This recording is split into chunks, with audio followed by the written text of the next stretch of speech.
আসসালামু আলাইকুম। মন সহজ পথ দেখায়, কিন্তু সিদ্ধান্ত সঠিক পথ দেখায়।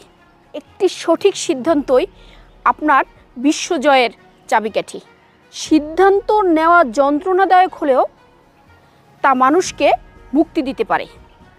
সিদ্ধান্ত হলো জীবনের প্রাণ, অর্থাৎ যে সঠিক সিদ্ধান্ত নিতে পারে সে তার প্রাণশক্তিকে অনেক বেশি উজ্জীবিত করতে পারে। এবং এই সিদ্ধান্ত এমন একটি বিষয় যা যত স্পষ্ট হবে জীবন তত স্পষ্ট হবে। স্বাধীনভাবে সে সিদ্ধান্ত নিতে পারে সে বেশি সত্যের কাছাকাছি চলে যায়। তা আমরা কিভাবে সিদ্ধান্ত নিলে পৃথিবীকে আমরা জয় করতে পারবো এবং নিজের জীবনকে সুন্দর করে পাস করে এই পৃথিবীকে ত্যাগ করে চলে যেতে পারবো, সেটি আজকে আসলে আমরা আলোচনা করব। প্রথমতই সঠিক সিদ্ধান্ত, সঠিক জীবন। এখন সঠিক সিদ্ধান্ত কি? আমাদের সামনে অনেকগুলো অপশন থাকে, কিন্তু সেখান থেকে আমাকে চিন্তা করতে হবে। হৃদয়, মন, বুদ্ধি তিনটিকেই কাজে লাগাতে হবে। অর্থাৎ ওই অপশনগুলোর মধ্যে কোন ডিসিশনটি নিলে আমার জন্য বেস্ট হবে, বাইরের মানুষের ক্ষতি না হবে, সেই বিষয়টি ভেবেই সিদ্ধান্তটি গ্রহণ করতে হবে।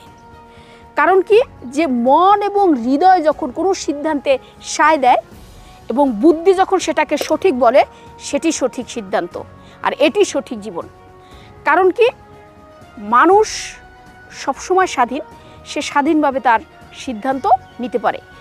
একটি সিদ্ধান্তের উপরেই তার সুন্দর জীবন ডিপেন্ড করে। কাজেই আমি মন এবং হৃদয় এবং বুদ্ধির বাইরে গিয়ে কখনোই সিদ্ধান্ত নিব না, কারণ আবেগের সিদ্ধান্ত অনেক সময় আপনার গলার কাটা হতে পারে। 2 নম্বরে যে বিষয়টি, সেটি হলো সিদ্ধান্তই আপনি। আপনি যা সিদ্ধান্ত নেবেন আপনি তাই হয়ে উঠবেন। তার মানে কি, সিদ্ধান্তটি কখনোই অন্যকে নিতে দেওয়া যাবে না। অর্থাৎ যে নিজে সিদ্ধান্ত নিতে পারে সে তার জীবনের সব গতি প্রকৃতি লক্ষ্য করে সে তার সিদ্ধান্তটি নিয়ে নেয়। এবং নিজে যখন সিদ্ধান্ত নিতে না পারবে তখন অন্য কেউ তাকে চালাবে, এবং অন্য মানুষ যখন আপনাকে চালাবে তখন কিন্তু আপনি স্বাধীন সত্তা হয়ে উঠতে পারবেন না। এবং স্বাধীন সত্তা যতক্ষণ আপনি না হতে পারবেন ততক্ষণ পর্যন্ত আপনি মানুষই না। অর্থাৎ আপনাকে পৃথিবীর জন্য, আপনাকে রাষ্ট্রের জন্য, আপনাকে সমাজের জন্য একজন ব্যক্তি হয়ে উঠতে হবে। শুধুমাত্র আপনি মানুষ তা না, অর্থাৎ মানুষের মধ্যে ব্যক্তিত্বের ধারণা আছে। একজন পার্সন হয়ে যতক্ষণ না উঠতে পারবেন ততক্ষণ পর্যন্ত কিন্তু আপনি মূল্যায়িত হবেন না, অর্থাৎ ততক্ষণ পর্যন্ত আপনার সিদ্ধান্তের কোনো মূল্যায়ন থাকবে না। কাজেই আপনার সিদ্ধান্তটি আপনিই নিন। তৃতীয়ত যে বিষয়টি, সেটি হলো সিদ্ধান্ত হলো এক ধরনের ম্যাজিক, অর্থাৎ জাদু।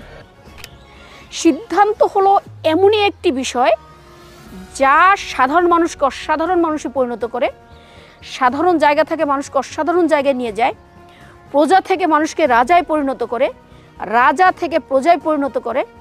তার মানে কি, আপনি যখন সঠিক সিদ্ধান্ত দিতে পারবেন এই জাদুময় শক্তির অধিকারী আপনি হয়ে উঠবেন।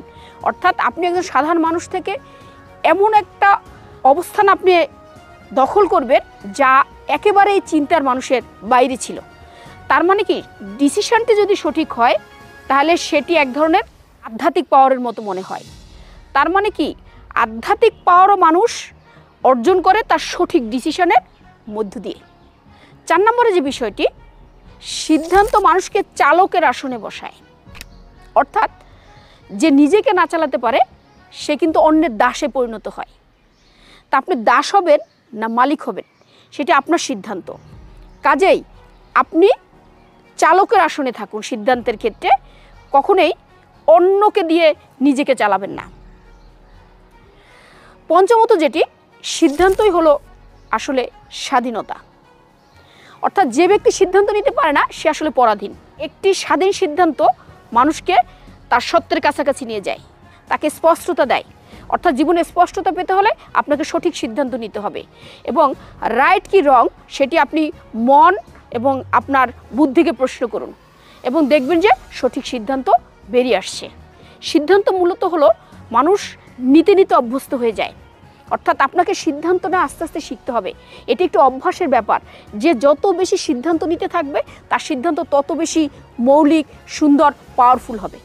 এবং এই অভ্যাসটা এগিয়ে নিতে হবে শৃঙ্খলার মধ্য দিয়ে, অর্থাৎ ডিসিপ্লিনের মধ্য দিয়ে। ডিসিপ্লিনের বাইরে গেলে সেই সিদ্ধান্ত আপনার জীবনের জন্য কাল হতে পারে। কারণ একটি ডিসিপ্লিনের মধ্য দিয়ে যখন আমরা সিদ্ধান্ত নেই, সেই সিদ্ধান্ত হয়ে ওঠে কালের সাক্ষী এবং সেটি পৃথিবী জয়ের মাপকাঠি। কাজেই আপনি সঠিক সিদ্ধান্ত নিন এবং জীবন জয় করুন। Thank you so much.